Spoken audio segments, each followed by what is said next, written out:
यह कहानी साहसी, बुद्धिमानी और चतुर की है। बहुत समय पहले की पुरानी बात है। एक तालाब के किनारे जामुन का पेड़ था। उस पेड़ पर एक बंदर रहता था।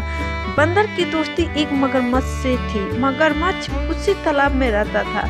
बंदर जब भी जामुन के फल खाता तो उसमें से कुछ फल अपने दोस्त मगरमच्छ को भी खिलाता था।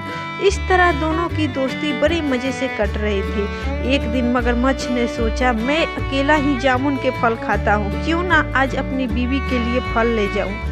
ऐसा सोचकर मगरमच्छ अपनी बीवी के लिए जामुन के फल ले गया। मगरमच्छ की बीवी को फल बहुत पसंद आया। उसने पूछा, तुम यह फल कहाँ से लाते हो? मगरमच्छ बोला, मेरा एक दोस्त है बंदर, वह एक जामुन के पेड़ पर रहता है और वही मुझे यह फल देता है। हम दोनों प्रतिदिन बड़े मजे से यह फल खाते हैं। मगरमच्छ की बीवी बोली, बंदर रोज इतने मीठे फल खाता है तो उस बंदर का कलेजा कितना मीठा होगा। मुझे तो उस बंदर का कलेजा चाहिए। मगरमच्छ के मना करने पर उसकी बीवी नाराज हो गई और उसने मगरमच्छ से बात करना बंद कर दिया। मजबूरी में मगरमच्छ बंदर का कलेजा लाने के लिए तैयार हो गया। मगरमच्छ अपने दोस्त बंदर के पास पहुंचा और बोला, मित्र, तुम्हारी भाभी को जामुन के फल बहुत अच्छे लगे और आज उसने तुम्हें घर पर खाने के लिए बुलाया है। बंदर मगरमच्छ की बातों में आ गया और मगरमच्छ के साथ उसके घर जाने के लिए तैयार हो गया।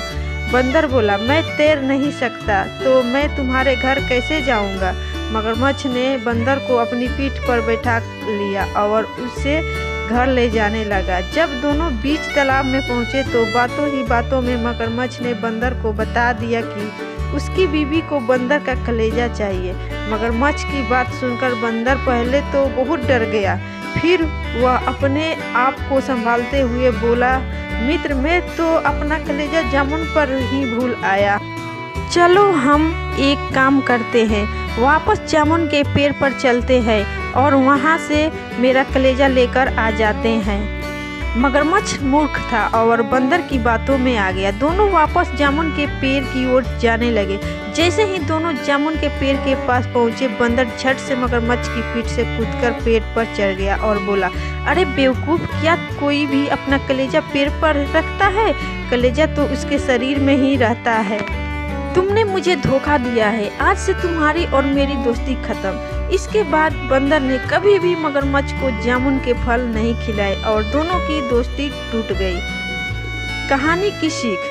बंदर की चतुराई। इस पंचतंत्र की कहानी से हमें सीख मिलती है कि मुसीबत के समय घबराना नहीं चाहिए। बुद्धि का उपयोग करके बड़ी से बड़ी बाधा को टाला जा सकता है। आई होप दोस्तों की ये स्टोरी बहुत पसंद आई होगी। पसंद आई तो वीडियो को लाइक और चैनल को सब्सक्राइब जरूर करें। धन्यवाद।